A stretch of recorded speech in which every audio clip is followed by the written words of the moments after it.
Have you ever worked for a con man? I have. I remember it like it was yesterday. I'll tell you my story, and I'll tell you what I learned from it at the end, and hopefully it can help you. Early in my career, I was working for a company, and we sold memory boards for mini computers.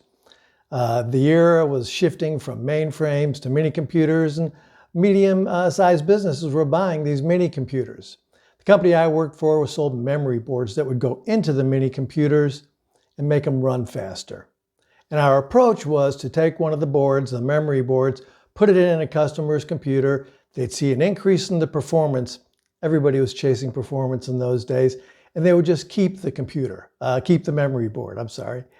And, you may know this as the puppy dog close, where you just take it home for a couple days and it never comes back to the shop. Well, I was making sales calls in Florida with my manager. We're driving around. He goes, I have another prospect I think I can call, and we can get in and put in one of our evaluation boards. Okay. So he gets on the phone and he calls this prospect and says, I hear him talking to him, going back and forth. He goes, no, it's no trouble. It's going to go smooth. No, your boss doesn't need to be there, and on and on. He goes, then I finally hear him say, okay, we'll be there in about 15 minutes. So we get to the customer site. And he says, all right, just wait a few minutes. At lunchtime, I'm going to bring the system down. Everybody will get off the computer. They'll go to lunch. We'll install the memory boards, and we'll bring it up, and we'll see how well it does. We all agreed that'd be a good plan. So lunchtime comes. The system administrator brings the system down. We install the memory board, put the cover on the computer. My manager turns to me and said, let's go. I'm saying, what? He goes, come on, let's get out of here. I said, what are you talking about? He said, well, these are new, and I'm not really sure they're going to work. And I'm like, what? I couldn't believe it. So, but, I'm young. He's my manager. Okay, I get it. So I, close up my briefcase, and we leave the building. We get outside the building, and we're just about getting in the car. I think we were in the car. I had my window rolled down. I'm driving. And I turn to the left and I see our prospect on the fire escape. They had a single building, standalone building, about 4 stories high with a fire escape. He's out on the top floor on the fire escape and screaming, hey, come back here. My system won't come up.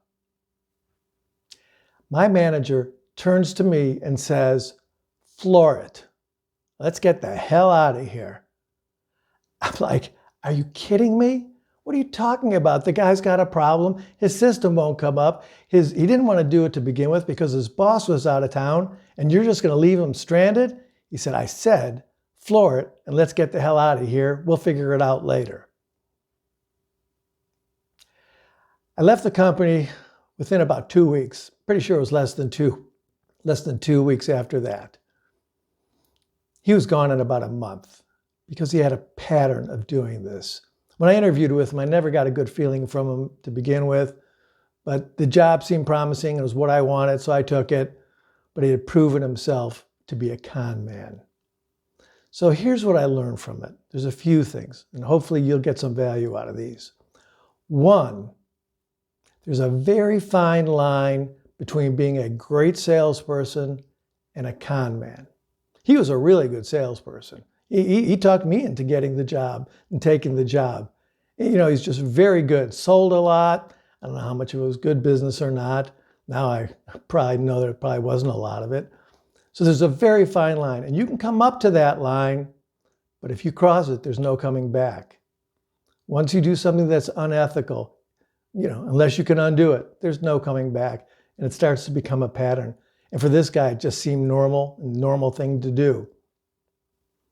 The other lesson I learned was, just do honest business. You will have a much more rewarding career in sales and in business, being honest and upfront. You'll develop great relationships along the way because people will know you're there to help them rather than to screw them over. You don't want to do business. You want to live a life like that. The third thing that I learned from this was that you want to associate with people who will make you better, who will make you a better person, a better salesperson, a better manager, and have a better company.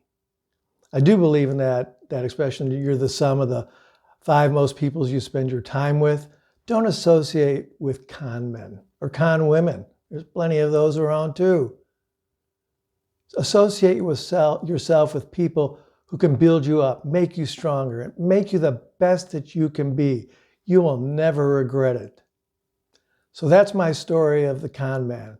As you can tell, I remember every single detail of that day. It just sticks with you. It was horrible.